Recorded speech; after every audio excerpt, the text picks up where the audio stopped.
This episode is brought to you by LifeLock. Between two-factor authentication, strong passwords, and a VPN, you try to be in control of how your info is protected. But many other places also have it, and they might not be as careful. That's why LifeLock monitors hundreds of millions of data points a second for threats. If your identity is stolen, they'll fix it, guaranteed, or your money back. Save up to 40% your first year. Visit lifelock.com/podcast for 40% off. Terms apply. My cat Freddie loves to be brushed and cuddled. But stirring up his cat allergens meant sneezing and itchy eyes. Then I found Purina One Live Clear. It's cat food that reduced the major allergen and my suffering in as little as 21 days. Now, we feel closer than ever. If you have issues with cat allergens, you really need to try Purina One Live Clear. Try new Purina One Live Clear today. Purina One, a difference from day one. Ryan Reynolds here from Mint Mobile. With the price of just about everything going up, we thought we'd bring our prices down. So to help us, we brought in a reverse auctioneer, which is apparently a thing. Mint Mobile Unlimited Premium Wireless. How to get 30, 30, bit to get 30, bit to get 20, 20, 20, bit to get 20, 20, bit to get 15, 15, 15, 15, just $15 a month? Sold! Give it a try at mintmobile.com/switch.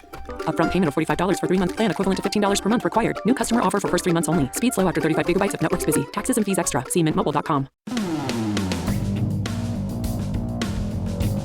Donald Trump is threatening new tariffs. Mark Carney doesn't know whether to put his elbows up or down. He's promising spending cuts and staffing cuts at the federal government level, though, and, well, griping about Pierre Poilievre at the Calgary Stampede.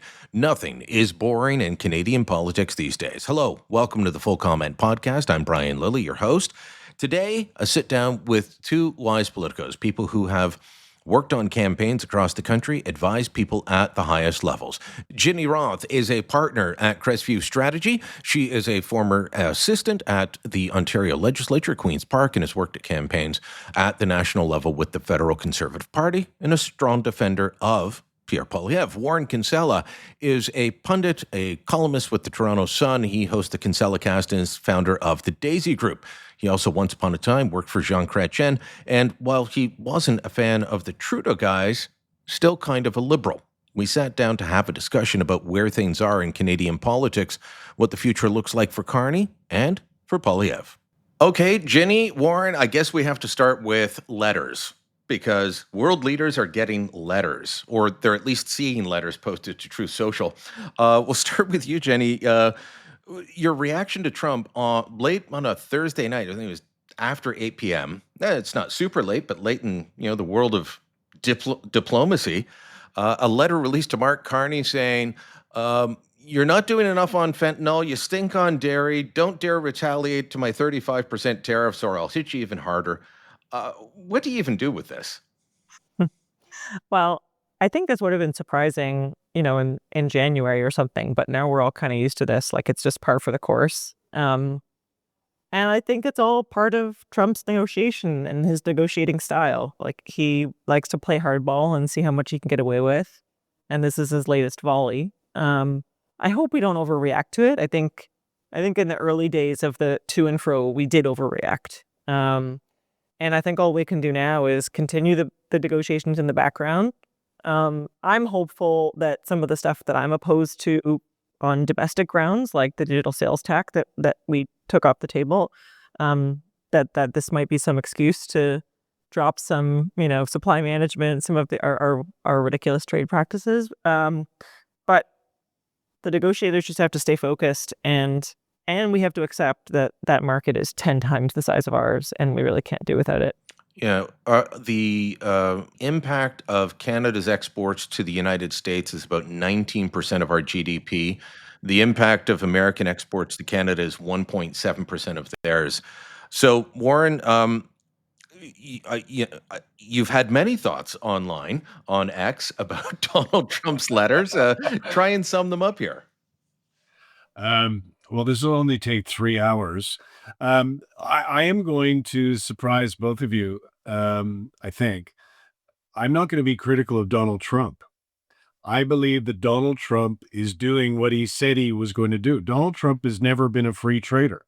Donald Trump, in his inaugural speech in January, said he was going to do this. And then 10 days later, he did it to Canada and Mexico with this bullshit fentanyl claim in order to, step outside the terms of the USMCA. So he's doing what he's always said he was going to do. And I don't think any of us should be surprised by that. What I'm surprised by is Mark Carney. I don't understand why he believes that Donald Trump is going to change his position or change his behavior or change his strategy or approach. This is what Trump has been doing for months. And Carney seems to be clinging to this belief that he can somehow magically transform Trump's approach, Trump's attitude, and craft a new deal that will be respected until the end of time. I don't get it. I think it's a waste of time to try and do a new deal, but here we are doing it. Do you say that we just shouldn't be negotiating with them at all? The CUSMA, USMCA, whatever you want to call it, has to be renegotiated. You're saying we shouldn't be talking to them for a deal Why at does all? it have to be renegotiated? Because Why does it have to be because it renegotiated? came with a clause that says next year it's up for review. Okay, so we're trying. We can do a pro forma. We can send a junior assistant in there and to negotiate it. But I mean, like in the middle of it, he's screwing around again. If the only, I've got a column about this in Post Media this weekend, as you know, Brian. The only thing I'll allow for here is a slightly Machiavellian move by the Prime Minister to basically run out the clock and just basically do what you've described a minute ago, and meanwhile devote himself to crafting deals with Europe and Asia and so on. And, so this is all bullshit. This is just bullshit theater. He doesn't expect to have a deal with the Americans, but he's giving us every indication that he thinks that he could. Well, Ginny, the UK has a deal. Mhm. Yeah, it's a high-level deal. It's 12 pages. China has a deal. It's not very long either. That's what the Americans want right now. They don't want a full renegotiation. I was reporting before the G7 that we were close on having one, and then things fell apart. And what I'm hearing is that Ambassador Hillman, who is widely regarded and well respected, but that she's part of the problem, because when the Americans want this 50,000 foot level deal, she wants Right. to negotiate the details. She wants to get into the weeds. So, uh, I've described it as like sending in the accounting department to close a sale. No, you send in your closer. You send in a Dominic LeBlanc. You don't send in the accounting team to get someone to sign that they're going to buy the new car. What's your view on how things are taking shape and how Carney is handling Trump? Because the digital services tax, his handling of that, in my view, was just a disaster. Yeah. You alluded to Starmer's deal, which I think they call a framework agreement or something like that. Hmm. That, to my mind, is what Carney should be going for, both in terms of what is good for Canada and also what he needs to do politically. Like, let's not Yeah, because forget. Starmer's not getting letters. Yeah, and let's not forget this guy, like, Starmer was not elected with a mandate to deal with Donald Trump. Mark Carney was. That became the question of our election. That was the ballot question for every voter that voted for Carney, certainly in the Liberals. So he has to deliver, and a framework agreement seems way more viable and accessible to me than renegotiating, and dotting the I's and crossing the T's on a new CUSMA. So I think that is the right approach. I don't know if that's what they're doing.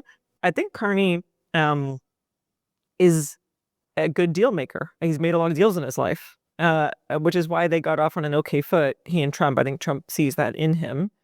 And but he has to deliver. And the other thing that I'm critical of when it comes to Carney and his politics is these guys are really raising expectations. They keep doing this. Like, as you said, you reported at their based on their leaks and their sort of proactive pushing, I think, with a lot of people in the media, that they were close to having a deal. Like, they were telling people this, and then it didn't work out, and it really raised expectations. I think people expected one, and they're doing that on so many fronts, whether it's major projects, defense spending, etc. Like, they are not playing an expectation management game at all, and I worry for their sake politically that they won't live up to some of the. I'm sure you're expectations not they too put worried forward. for them.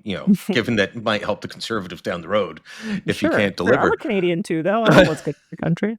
Yeah, we all want what's good for the country. But Warren, let me ask you about the Carney's handling of the digital services tax. I mean, this was the thing that Liberals were telling me for weeks and weeks.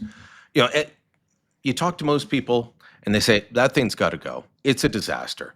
Um, Biden had threatened us on it. Trump was threatening us on it. And you talk to liberals and say, "Oh, we're holding on to that. That's a Trump card. We're going to play that, and we're going to get something good for it." And then the Friday before the tax is supposed to be implemented, the Americans say, "Can you give us a 30-day pause on this tax while we're negotiating?" And we say, "No, elbows up." And then Sunday night at 10 p.m., we're going to rescind the tax and just walk away from it completely. We got nothing for it. That was a disaster. That was not a negotiation from someone of Carney's caliber. He should know better. I don't think it was a disaster because they hadn't started collecting Mhm. revenue. They pulled the plug on the thing, as you know, just days before they were going to start collecting revenue. I think it's significant for another reason, which is supply management. Because in the same post that the president attacked the digital tax, he also attacked again supply management. And supply management is different than the digital tax. Supply management is part of the Canadian political catechism and is holy writ in the province of Quebec. And Andrew Scheer and Maxime Bernier can tell us all about that. So I think it's a precursor of what is going to come. It's easy to get rid of a digital tax when you haven't started collecting the revenue. Supply management's very different, especially when the House of Commons, just before it recessed, unanimously just about passed a resolution from the bloc saying that the supply management is not to be touched. We'll see about that. So I So, think that is so the bigger issue. do you do you think, because my intelligence is the Americans don't want us to get rid of supply management, but they do want us to stop being jerks where we negotiate that, yes, you can sell us this much milk or this much cheese, and then we block them. I mean, as much as I cheer for Canada, let's be honest.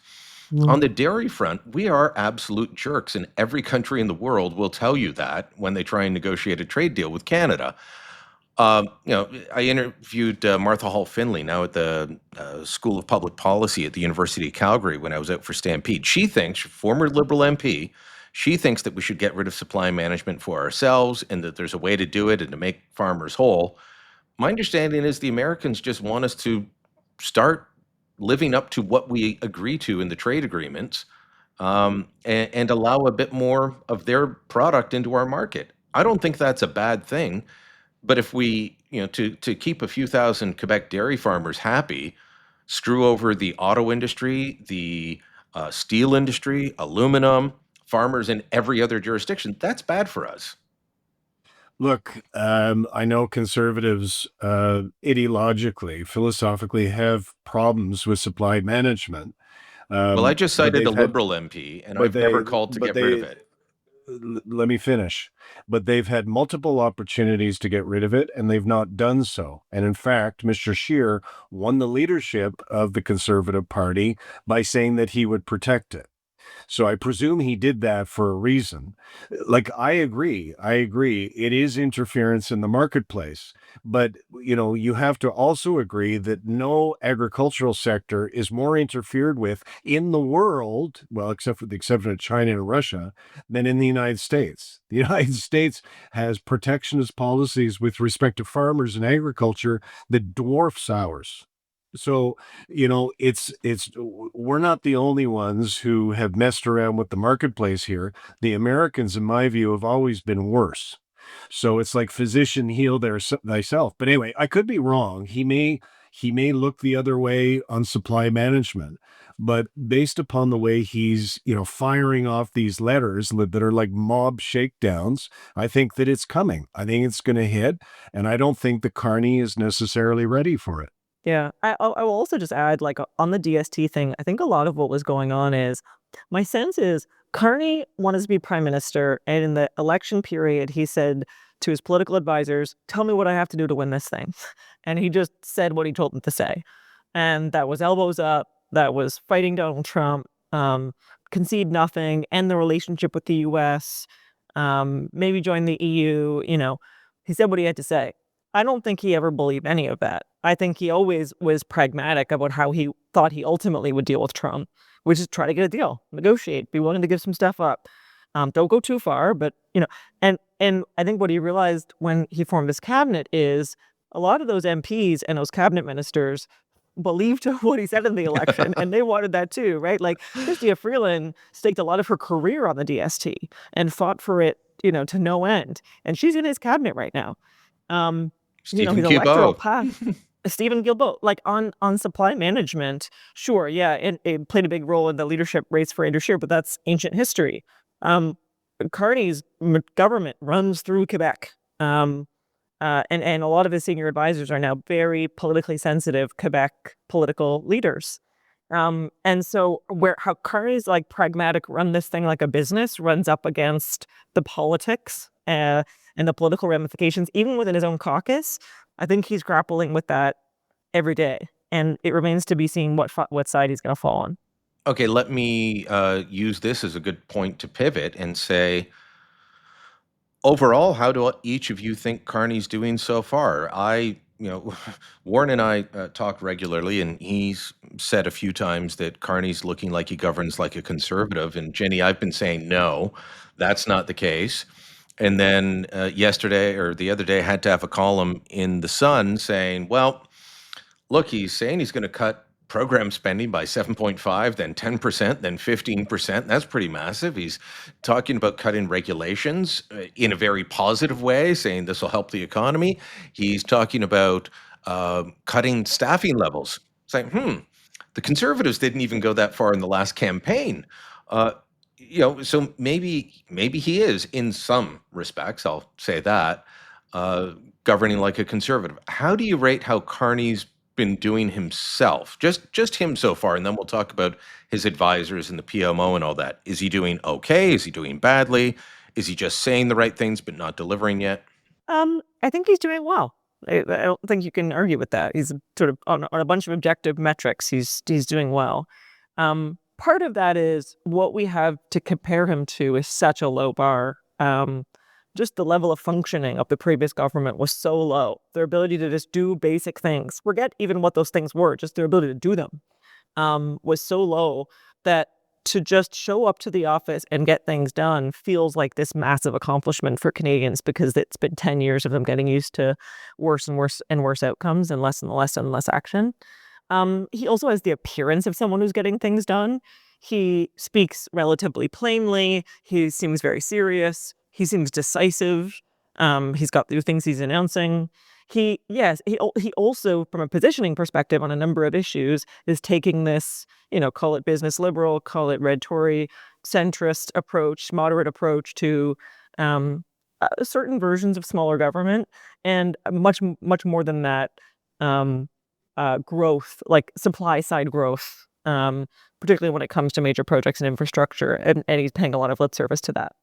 There are lots of ways in which he is not a conservative. I saw a poll on a bunch of issues. Like he paid a bit of lip service to crime and immigration and that sort of some of those more culturally conservative issues early on, and they've totally fallen by the wayside. Like I think they're just of no interest to him. And for me, that's a big part of why he's not a conservative. He also, I think his view is that debt is cheap, our debt to GDP ratio is okay, and he will run massive deficits that I think most conservatives would be really uncomfortable with, even if he finds some program savings, just because of how much he's adding on defense and in other areas. But politically, he's doing pretty well. He's got a nice honeymoon period. That built into that, though, there's going to be some chickens that come home to roost. Like, how much is he upsetting the left wing of his caucus, like left-wing MPs, progressive liberal MPs? I think we're going to start to hear from them even before we hear from the NDP about how he's betrayed them in many ways. And then I think also regular Canadians who are still upset about crime and immigration and some of these other issues he doesn't seem to care about are going to start to have a bit of a voice as his honeymoon fades. Warren, you were a Chrétien liberal. I still am. I think most people would acknowledge that you were not a Trudeau liberal.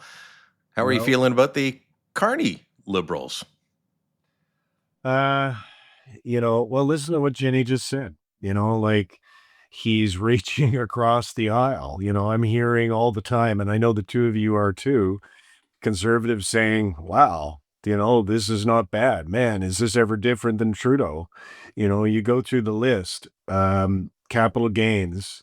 So he threw that one out.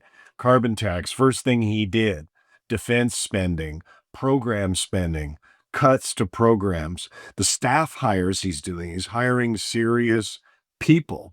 Like all of it, his positioning on everything from defense to budgets is that of a progressive conservative. This is a guy who you could very easily see being comfortable within a Brian Mulroney cabinet and maybe even a Stephen Harper cabinet. Maybe that's why Harper kept him around as governor of the Bank of Canada and had him play such a central role in the economic downturn in 2008 and 2009.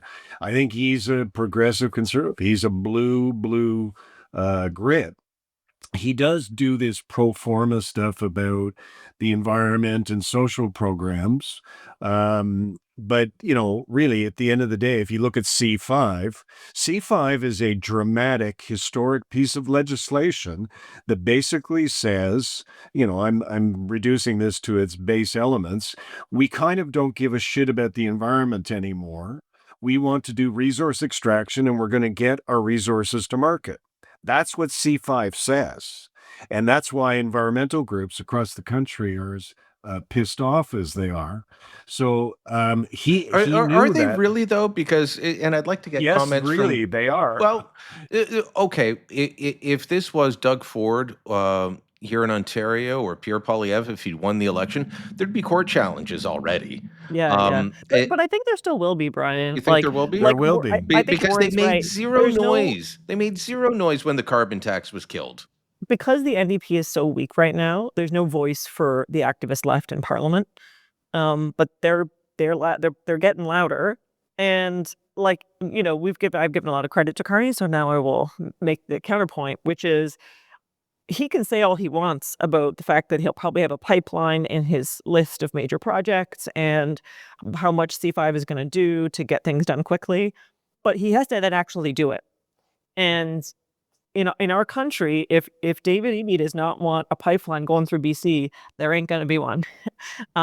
If First Nations, Even though Confederation should actually Sure. take care of that.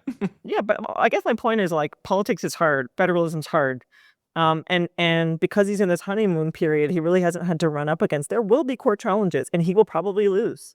So whether it's First Nations, environmental groups, premiers that oppose that love interprovincial trade and major projects when it's not in their backyard, but hate it when it's one of their protected industries or runs through their province, all these problems are sort of delayed right now because of the halo effect of Carney's honeymoon popularity. And I think those will run up against, he's going to run up against the cold hard reality of the fact that he can't legislate past those, first of all, and then the political reality that Nader Smith and Karina Gould and a whole bunch of other, frankly, members of his cabinet, not just caucus, are going to feel really, really, really uncomfortable with his attempts to fight those things, and they're going to start to get louder about it. So let me throw this at you on that file, is that at Stampede, I was told of a meeting that he had with energy industry executives, and they were asking him questions about C5 and how far he will go. And at some point, he just said to them, and Warren, you'll appreciate this as a Calgarian of some sort. He looks at the oil executives in the room and he says, well, hold on. I still have a cabinet and a caucus to manage, and they don't like this. And Stephen Guilbeault's not going to like some of what he's going to be doing. Mm-hmm. For sure. I think he's going to have issues with Liberal MPs. No, I don't. Nader Smith is leaving. He wants to be leader of the Ontario Liberal Party. He is busily at work undermining Bonnie Crombie as we speak. Why on earth? Karina Gould, I know, who wants that job? Karina Gould is out of cabinet. This guy signaled from the earliest moment, once he won the leadership, if you are if you have an ideological disposition like Justin Trudeau's, I don't want you around. Where's Katie Telford? Where's Brian Clough? All these people have disappeared, and I don't think they've disappeared for no reason. I think he wanted to send a signal by bringing in Sabia and bringing in Blanchard and these other people. This is a different government. He said it repeatedly during the election campaign. I am not Justin Trudeau. And, Poilievre had that ridiculous line at the start, just like Justin. It could not have been less true. And it's become less true with each passing day. This guy is not like Justin Trudeau in the way he structured his government, the decisions he's making, the legislation that he's jammed through. He is decidedly different. And on the point about the court challenges, just putting on my lawyer's hat, I don't agree that he's going to be unsuccessful in the inevitable court challenges. This is Parliament speaking immediately after an election campaign. The one thing I know about judges is they will, they'll do an analysis under the charter and they'll overturn legislation if they have to. But overturning legislation that was specifically mandated during an election campaign that this guy won, that's something judges will think twice about overturning. So, Excuse me, Warren? I think he's going to be good. Yeah, sorry, I'm giving Brian heartburn, but judges. You're saying this as Justice Paul Chabas is still mulling over his ruling on why the Ford government, which ran on getting rid of bike lanes, can't get rid of bike lanes, despite a clear promise in the election to do so, and then legislation passed by the legislature. If you get lawyers, a good, we can't help ourselves. If you get a good activist judge like Paul Chabas, then yeah, you're going to get the right outcome or the left outcome. I'm willing to bet the both of you right now that Bill C5 is not going to be overturned by the courts that count. All right, will not. There's another lunch at the Patrician. Yeah, you owe me, buddy. Let's take a pause now, and when we come back, I want to pick up on something that you mentioned earlier, Ginny, and that's about the Quebec-centric nature of the government and the PMO. Back in moments. This episode is brought to you by Starbucks. Smooth, bright, deliciously crafted. Introducing Starbucks Sansera Blend, their smoothest, brightest coffee yet. It's a new kind of light roast, one that's packed with so much flavor, it shines no matter how you brew it. So go ahead and try it hot, iced, black, or with a splash of creamer. Visit athome.starbucks.com/Sansera-blend-coffee to bring Starbucks Sansera Blend home. Get lost in the acoustic brilliance of 3D audio that surrounds you. Feel the embrace of the massage seats that adapt to your every move. Experience the warmth of a vehicle that welcomes you as you approach. We could tell you what makes a Lincoln SUV so extraordinary, but don't take our word for it. Take it on a test drive at the Lincoln Summer Invitation with exclusive offers on now, only at your local Lincoln retailer. Hey, Fidelity. How can I remember to invest every month? With the Fidelity app, you can choose a schedule and set up recurring investments in stocks and ETFs. Oh, that sounds easier than I thought. You got this. Yeah, I do. Now, where did I put my keys? You will find them where you left them. Investing involves risk, including risk of loss. Fidelity Brokerage Services, LLC, member NYSE, SIPC. This is Tristan Hopper, the host of Canada Did What?, where we unpack the biggest, weirdest, and wildest political moments in Canadian history you thought you knew and tell you what really happened. Stick around at the end of the episode to hear a sample of one of our favorite episodes.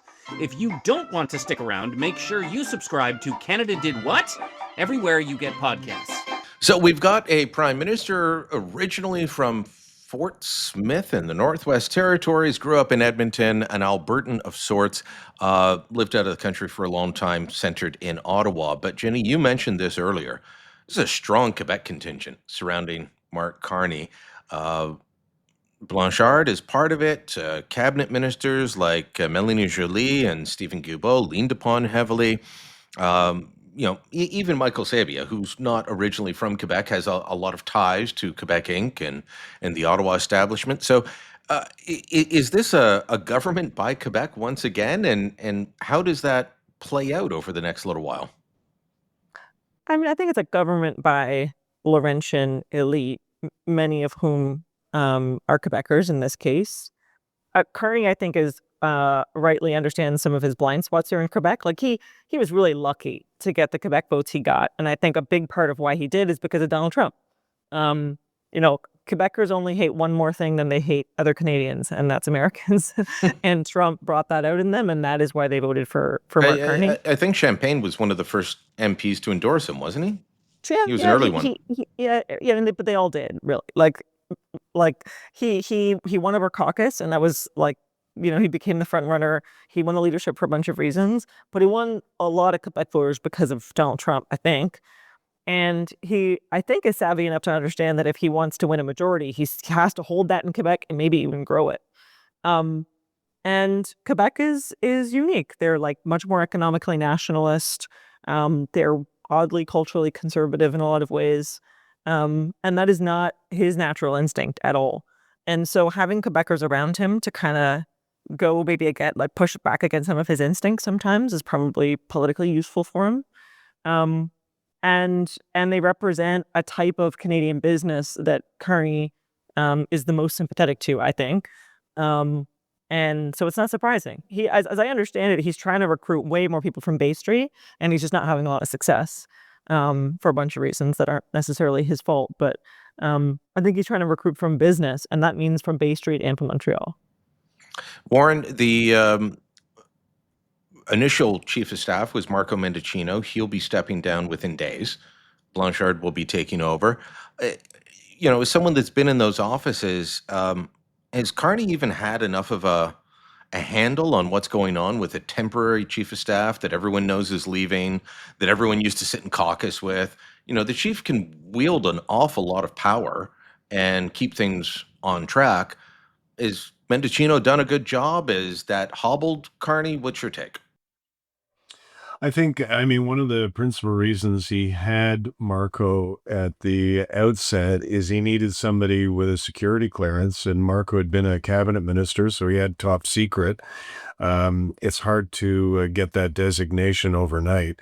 So that was part of it. He had some experience in government. He was liked by a lot of people in caucus. A lot of people felt he'd been treated unfairly by Trudeau. That probably didn't hurt. So there was kind of a myriad number of reasons why Marco was there. But Marco wants to be mayor of Toronto, along with a whole bunch of other people. So, he is disappearing, as you pointed out. The people that, Carney is bringing in, I don't think they're noteworthy for being Quebecers. The Post, I'll be critical of our own news organization. The Post had this piece about Champagne and Blanchard and Sabia, Lametti and Jolie being, Jolie got demoted by Carney, so she doesn't have the clout that she did under Trudeau. I think the reason why Blanchard and Sabia would have been brought in particular is because they know how to run big things. They know how to run government, and they are respected. I think he brought in Lametti because Lametti is a good lawyer and somebody that he knows. Champagne is a capable minister of finance and a capable politician. So I think that their Quebecerness that's not a word, is incidental.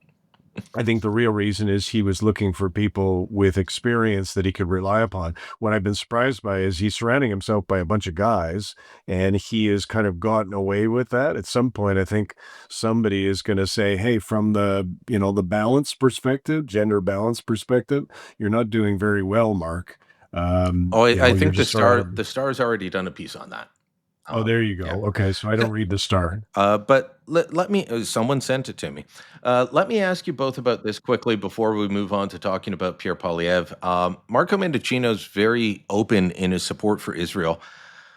I'm having a hard time getting a grasp on Carney, but, he seems to be,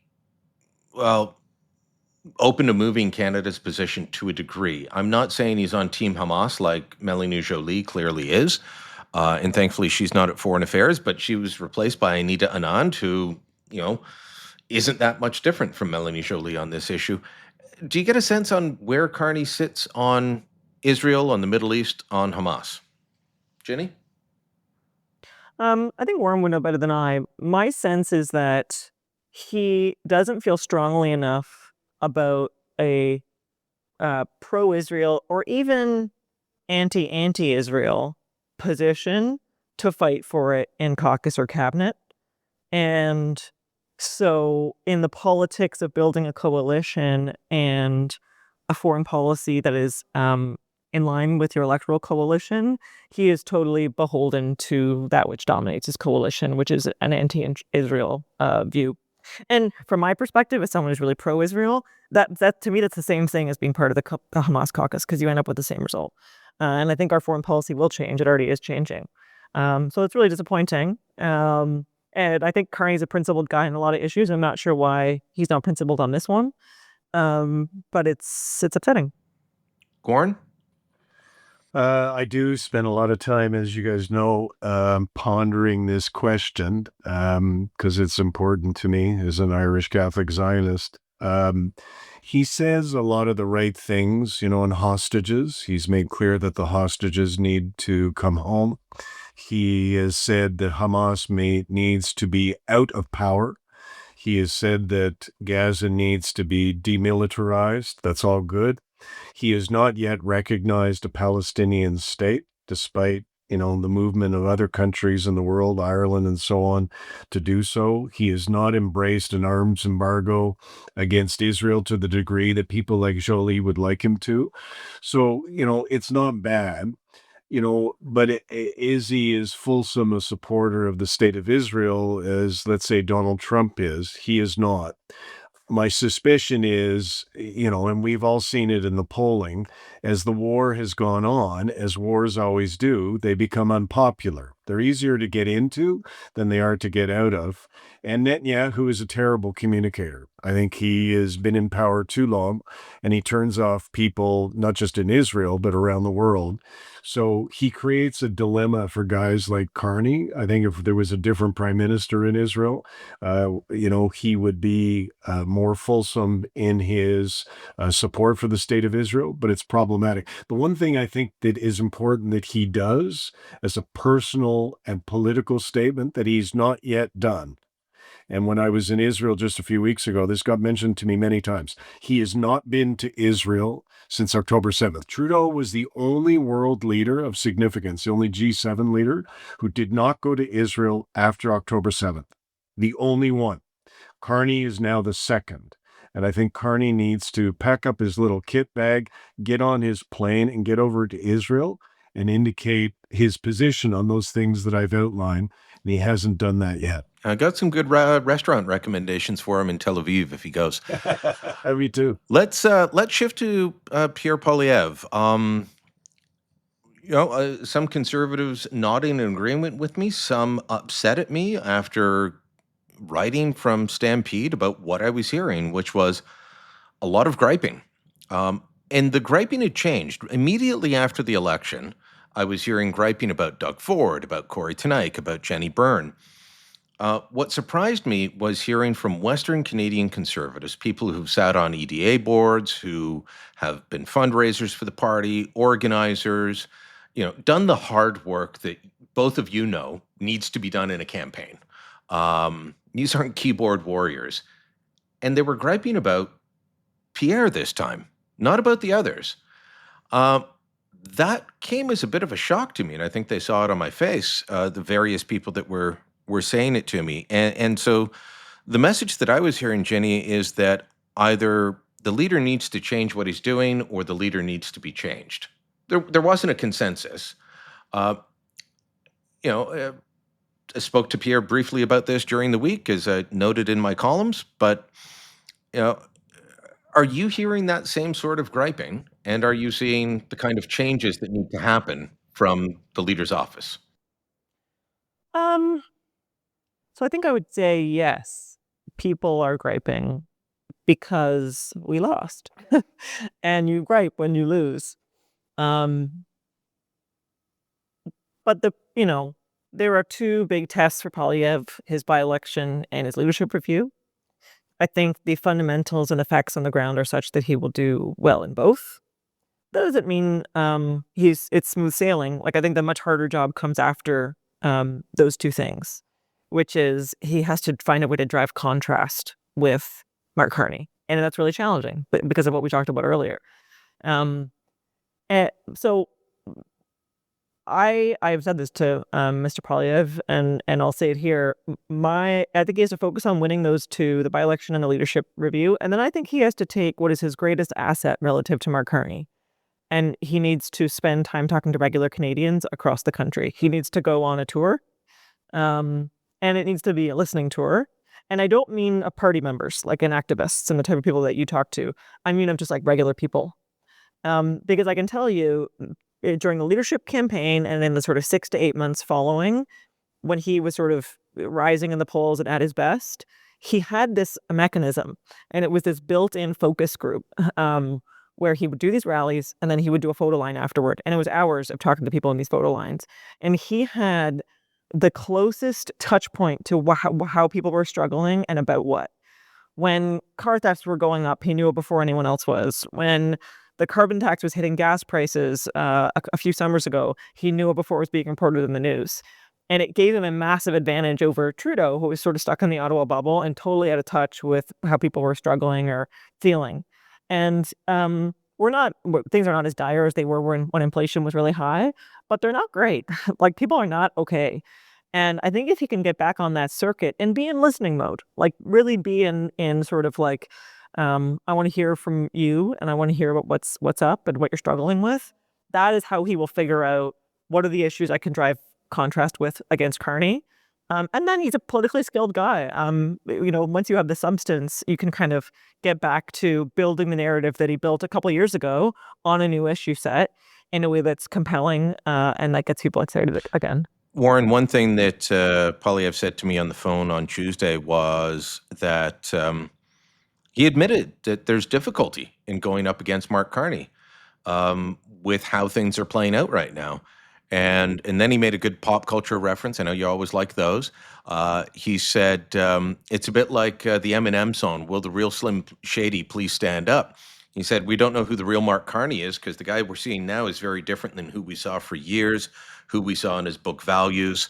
And so that's hard for him to go up against, but it doesn't mean that the griping and the anger isn't there. No, that's there. And, like I put together in preparation for a discussion, I love top 10 lists, the reasons why I think the Conservative Party has to dump their leader. Liberals desperately don't want that to happen.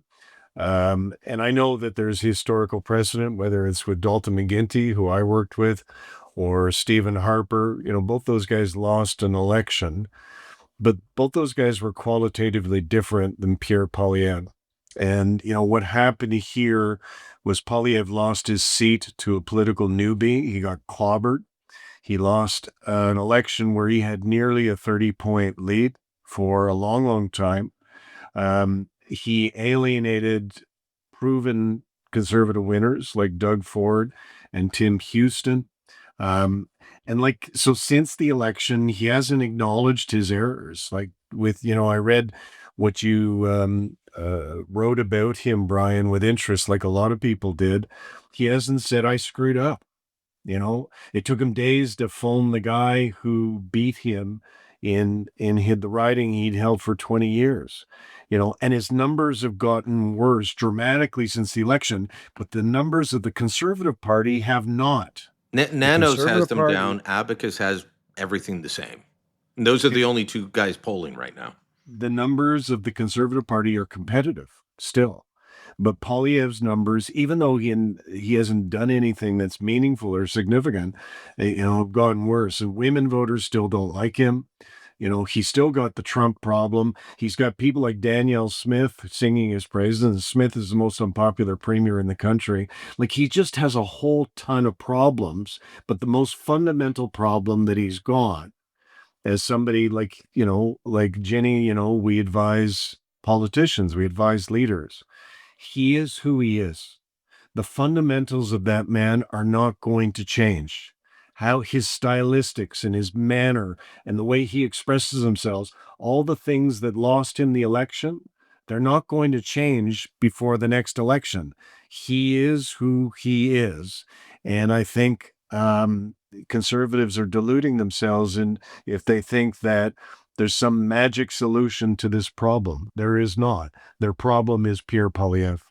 Warren and I haven't disagreed enough yet, so Okay, jump in there. Jump in there. I disagree vociferously. So, first of all, Poilievre did better than in terms of the number of Canadians who voted for him than Conservatives have done since our 2011 majority government. We live in the first past the post system, and you have to win more seats. So that's why we lost, and we did lose. And I think that's because of a lot of the characteristics that I agree he probably won't change that much. A lot of those characteristics really, really worked for him. He won a lot of votes from a lot of voters, and a lot of those voters, I think there's a misapprehension on the part of the general public that like there are, a few thousand liberal conservative switchers and that's what elections are fought over. Actually, they're not. Voting coalitions change all the time. A huge part of the growth of Poilievre's the conservative numbers, came from non-voters, historic non-voters, and PPC voters. Like, I think over 1 million people voted PPC in the previous election, and basically all those voters went to Poilievre in this election. So when you think And about those had been a lot of non-voters previously. That's right. And you need to do that. The Conservative Party cannot be successful in an election if it bleeds from the right, or if it bleeds populist voters or non-voters, or however you want to describe them. That is a huge consolidating that right and pushing into the middle and getting the numbers Poilievre got is a huge accomplishment that he now needs to build on. Now, are there some stylistic pieces that he can think about that make him more appealing to some of those voters on the edge who might have gone to Carney in those sort of like 6 weeks of the election that might have been sitting with him before? Sure. I think there was a lot of evidence in the English language debate that he's capable of that kind of like personal moderation, by the way, which I think he sort of like handily won in terms of the stylistic challenge of presenting a more serious prime ministerial demeanor. And there's a lot of mistakes that were made that can be fixed. We could nominate more candidates faster. We could put more caucus members in the window. We really only heard from him. We didn't hear from some of his star caucus members. He didn't really give people an impression of what kind of cabinet he'd form if he became prime minister. There are a lot of things that I would critique about the election and that I think he's doing a self-critique on as we speak.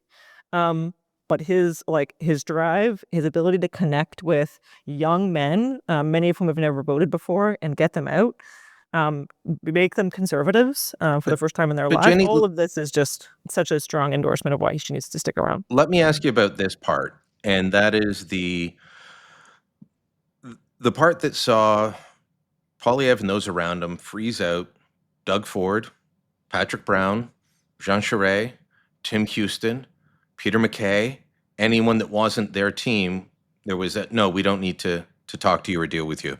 And when I wrote about the griping that I was hearing in Calgary, and by the way, some of these people worked on, for the Conservatives in the last election campaign, but are really angry about how it happened. I'd get, well, they're not real conservatives. They're Doug Ford conservatives. Well, you're in Calgary, so the Calgarians are not real conservatives. You've got this, you're not a real conservative test happening within the party. And I love to say it, politics is about addition, not subtraction. They added a lot of votes. That's great. But if you start Pierre saying... Poilievre won more voters in Ontario than Doug Ford did. Yeah, but fewer seats.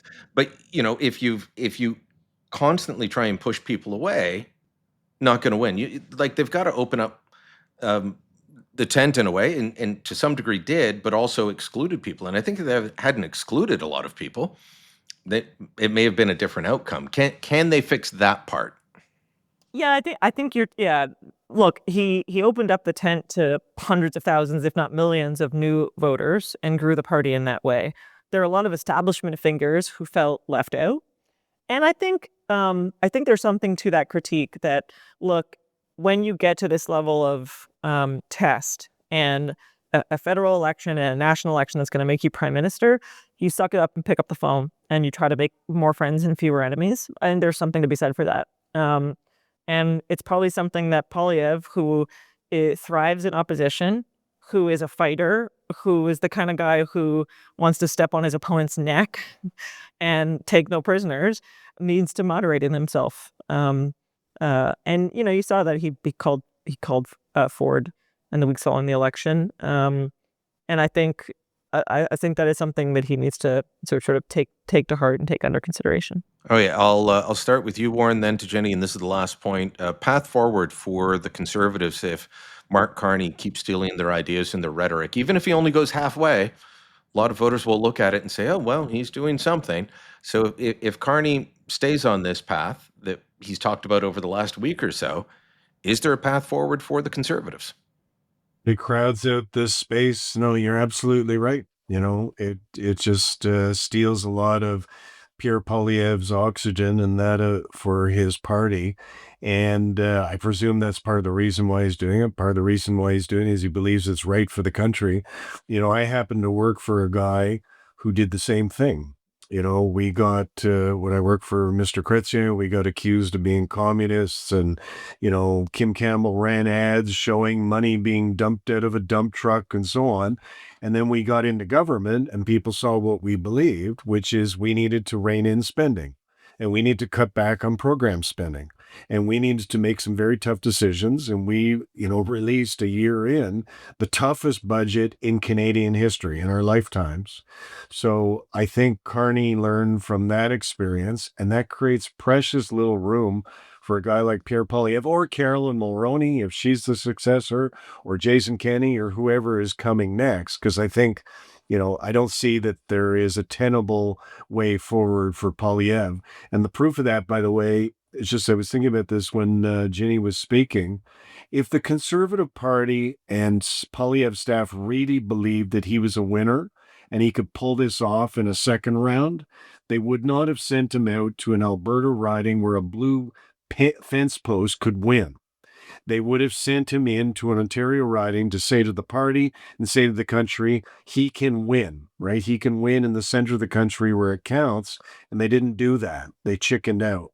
And I think that's them showing with their own behavior, perhaps inadvertently, that they know at the end of the day, Pierre Poilievre is a loser and he's not going to win next time against Mark Carney. Okay, some final disagreement from Ginny. I think Poilievre will be the leader going into the next election. And I think a few things will happen.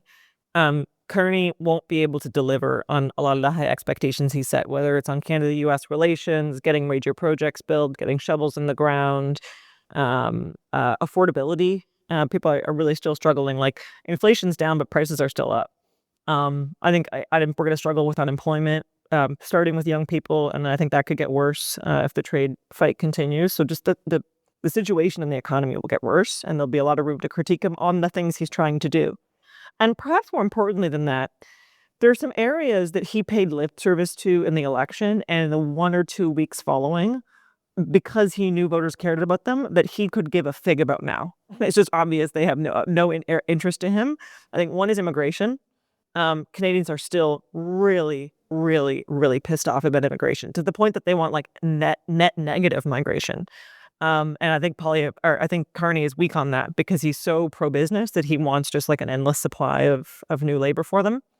So that's one area. I think crime is another huge area, Brian. I know you focus on this a lot and you see it the same way that I do. The disorder stuff is still really bad and people like live it every day. It's something that he paid lip service to at bail reform in the election, and we have not heard a peep from him since. There's some really big categorical policy areas that he has no interest in and that his political masters will have to force him to talk about, and Poilievre needs to focus on those areas as he waits for Carney to screw up on some of the other big stuff. Ginny Roth, Warren Kinsella, thanks for the great conversation. Thank you. Thanks, guys. Full Comment is a post-media podcast. My name's Brian Lilly, your host. This episode was produced by Andre Prue. Theme music by Bryce Hall. Kevin Libben is the executive producer. Please remember to hit the subscribe button on Amazon, Apple, Spotify, wherever you get your podcasts. Help us out by leaving us a rating or a review. Thanks for listening. Until next time, I'm Brian Lilly. Here's that clip from Canada Did What? I promised you. Imagine yourself inside a Boeing 767 operated by Air Canada. It's July 1983, you're traveling between Montreal and Edmonton, and a couple hours into the flight, the comforting roar of its two jet engines suddenly stop, and most of the power cuts out. Good evening. It was a metric mix-up. Air Canada has confirmed the plane that landed at Gimli, Manitoba last Saturday ran out of gas because of an error in metric conversion. I regret to inform you that you're inside the Gimli glider, one of history's only incidents of a civilian airliner running out of gas in the middle of the sky. And this happened because someone didn't know how to properly measure out enough jet fuel. Now, I mentioned the Gimli glider only to note that systems of measure are not just numbers on a page. They're cultural objects. They might not be on par with language or religion, but they're ways of understanding the world around us. And if you screw with them, even with the best of intentions, you might get the occasional airliner falling out of the sky. Fortunately, in this instance, it miraculously worked out fine. The pilots in control of this particular Air Canada flight just happened to be two of the only people on Earth perfectly suited to safely bring down a crippled full-size airliner in the middle of Manitoba. One of them was an experienced glider pilot. The other one was a former Royal Canadian Air Force pilot who just happened to have served at a Manitoba airbase that was now directly underneath them. If you want to hear the rest of the story, make sure you subscribe to Canada Did What everywhere you get your podcasts.